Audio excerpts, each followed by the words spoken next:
So then let's talk Lance real quick, Joel Klatt, because, in a way, he's kind of like, well, he comes from Carson Wentz's school, and look what happened to Wentz and all that, and they're two, completely different humans.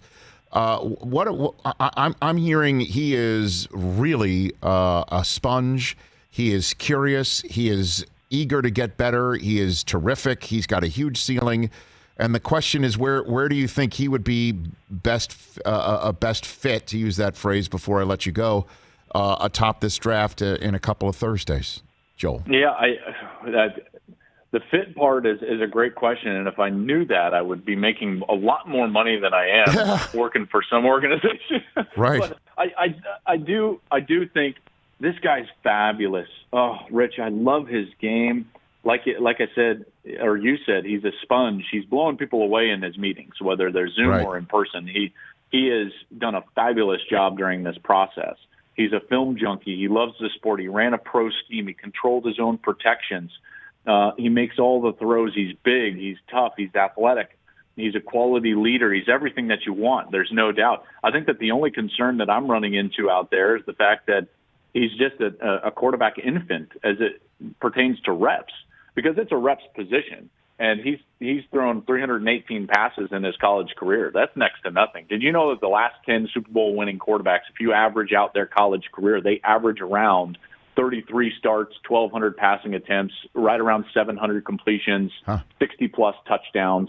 It's an experienced quarterback that generally goes from college into the NFL and then has success leading a locker room to win a Super Bowl. In fact, one of the players that's really low on that list as far as his reps in college is actually Brady.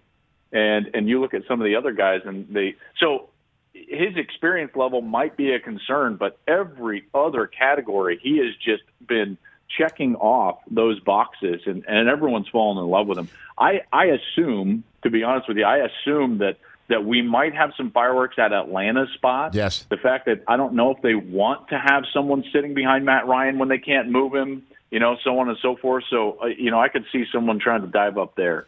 But then that takes Atlanta out of the Kyle Pitts running potentially. And I would be, again, that's the Atlanta conundrum. Lance is the sponge, and he is got such a huge upside, and he does need the time to, I guess, mature, marinate, however you want to put it for the concept.